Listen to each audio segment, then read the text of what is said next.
Okay, good morning children. Last 2 classes जो हुई हैं उसमें मैंने आपको आपका जो पहली पोएम थी trust in God and do the right, इसके 2 स्टेंजास बताए, आपको इसकी ग्लॉसरी डिफ़िकल्ट वर्ड्स बताए।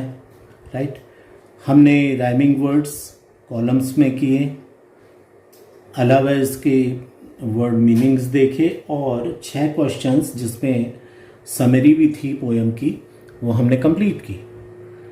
राइट, अब यहाँ पर आप लोगों को जो आप लोगों से एक्सपेक्ट किया गया है, इंस्ट्रक्शंस दिए हैं कि discuss in groups how should we behave in the following situation, कि आपको आपस में दोस्तों के साथ बैठकर बात करनी है, डिस्कस करना है कि हमें क्या करना चाहिए, किस तरह का बर्ताव हमारा होना चाहिए when we pass through a dark path, जब हम परेशानियों से गुजर रहे हैं, व्हेन वी वॉक और travel on rough dreary and very long route, परेशानियों का दौर बहुत लंबा हो, उसका कोई अंत ही समझ में ना आ रहा हो। राइट, जब हम एकदम उम्मीदें खोने लगे तब हमें कैसे बिहेव करना चाहिए, and when we can not decide what to do, और तब हमें क्या करना चाहिए जब हम कुछ तय ही नहीं कर पाए, जब हम डिसाइड ही नहीं कर पाए कि सही रास्ता कौन सा होगा। राइट, तो ये जो चीज़ें थी ये नॉर्मली क्लासरूम में करवाई जाती हैं कि बच्चे 2 या 3 बच्चे आपस में, 4 बच्चे मिलकर आपस में डिस्कस करें पोएम को आधार बनाकर। लेकिन क्योंकि अभी तो क्लासेस लग नहीं रही हैं तो आप अपने मन से, अपने दिमाग में इन चीज़ों को दोहराइए बार बार। क्वेश्चन आंसर्स जो लिखवाएं उसी में इसके आंसर्स छुपे हुए हैं। राइट, तो ये करके देखिएगा। अब आते हैं let us read this poem and answer the questions given below it.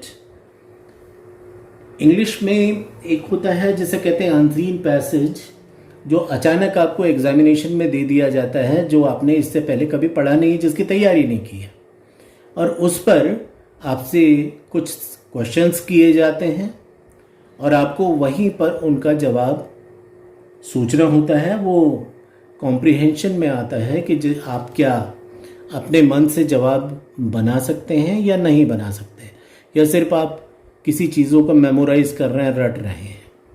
Right, तो ये एबिलिटी जब आप में आ जाती है तब ऐसा माना जाता है कि अब आप उस लैंग्वेज को समझने लगें, जब पूछे गए क्वेश्चंस के आंसर आप अपने मन से खुद बनाने लगें। तो उसी तरह से पैसेजेस के जैसे कुछ पोएम्स भी दी जा सकती हैं, और इन पोएम्स को जो आपने नहीं पढ़ा है, आपसे फौरन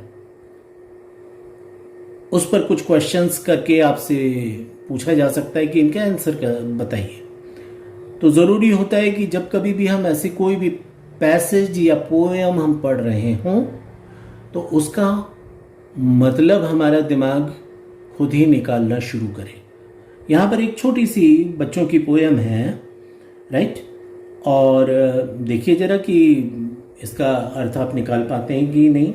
इसमें 4 स्टेंजाज हैं, छोटी छोटी 4-4 लाइंस की, और कोई भी मुश्किल इसमें वर्ड नहीं है, बहुत आसान है ये।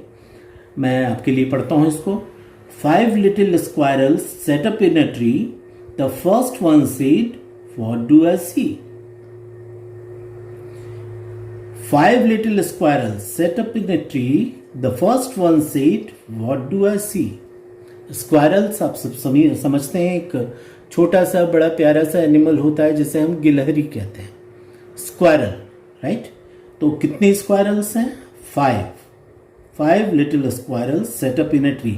कहाँ बैठी हुई हैं? एक पेड़ के ऊपर बैठी हुई हैं। Right, the first one said, what do I see? पहली स्क्वायरल को कोई चीज नजर आई और उसने कहा कि अरे मुझे क्या दिख रहा है ये, what do I see? The second one said, a cat in the सन.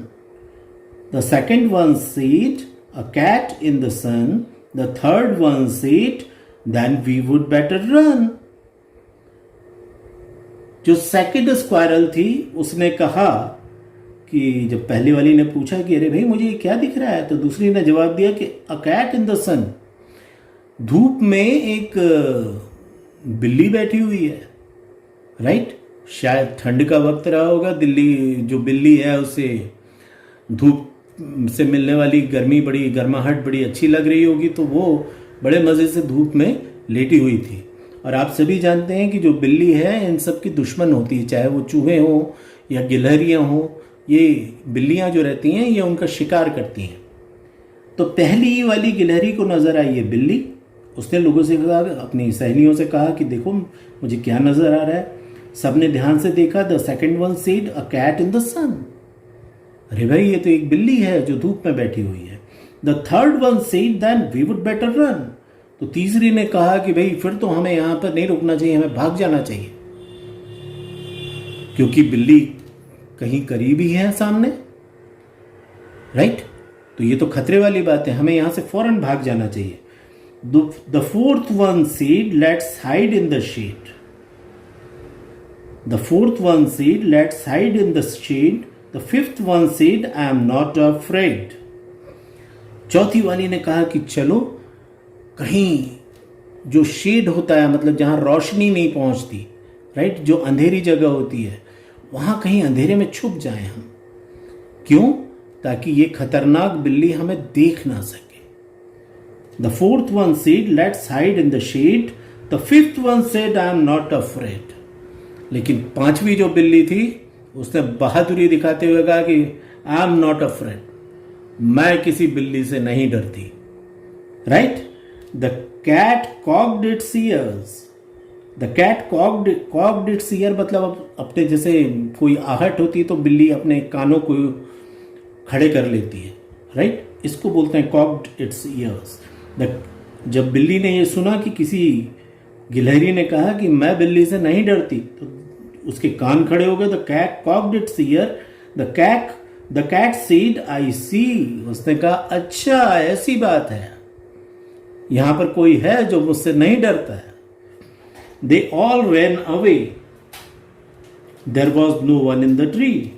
और ये सुनते ही कि जब बिल्ली ने कहा कि आई सी, अच्छा तो ये बात है, दे ऑल रैन अवे। उस पांचों के पांचों फौरन वहां से भाग गए। और there was no one in the tree, right. और अब पेड़ पर एक भी गिलहरी नहीं थी।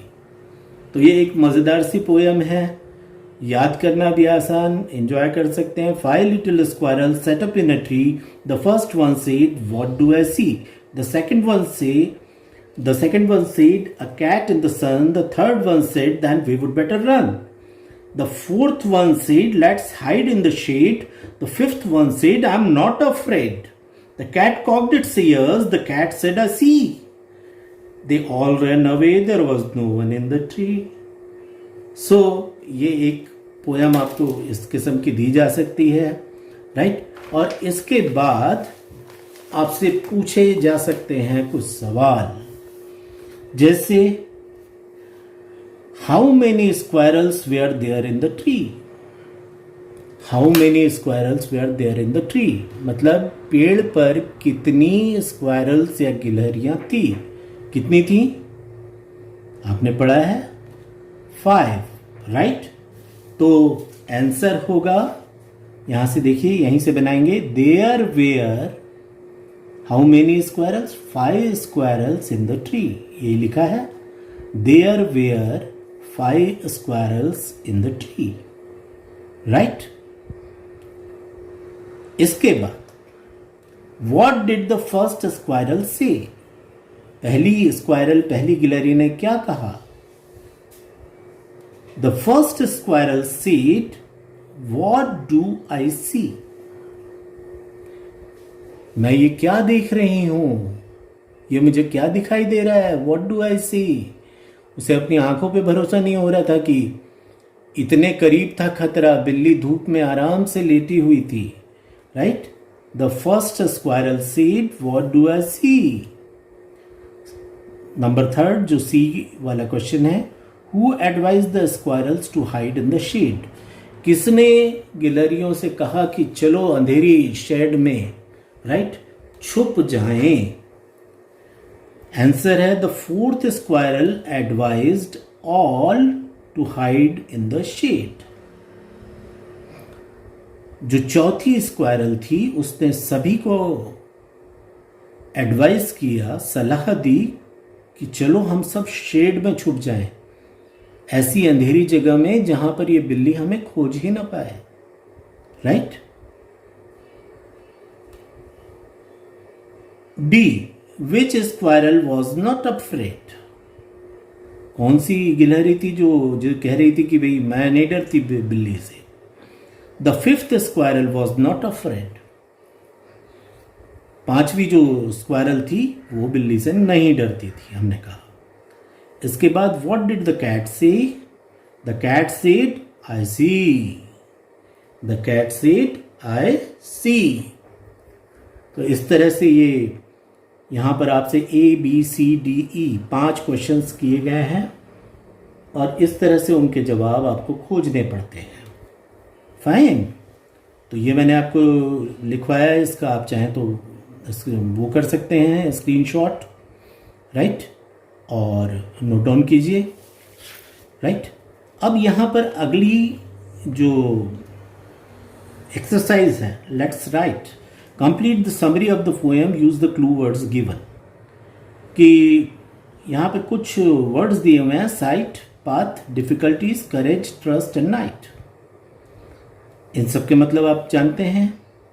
अब यहां पर ब्लैंक्स में अगर आप सही शब्द भरेंगे तो पूरे पोएम की समरी तैयार हो जाएगी। राइट। तो करते हैं। In this poem the poet prompts man to face the, पहला वाला आएगा, difficulties of life with courage and bravery. In this poem, the poet prompts man to face the difficulties of life with courage and bravery. He asks man to trust in God and do the right even when his path is dark as night and the end is far out of sight. तो देखिए ये जो 5-6 शब्द दिए हुए थे, right, इसको हमने भरा तो ये इस पोएम की समरी बन गई। Right. In this poem the poet prompts man to face the difficulties of life with courage and bravery. He asks man to trust in God and do the right even after when his path is dark. So this is all. ये poem यहां पर complete होती है। Right. और अगले period में नया chapter शुरू करेंगे। राइट। Thank you all.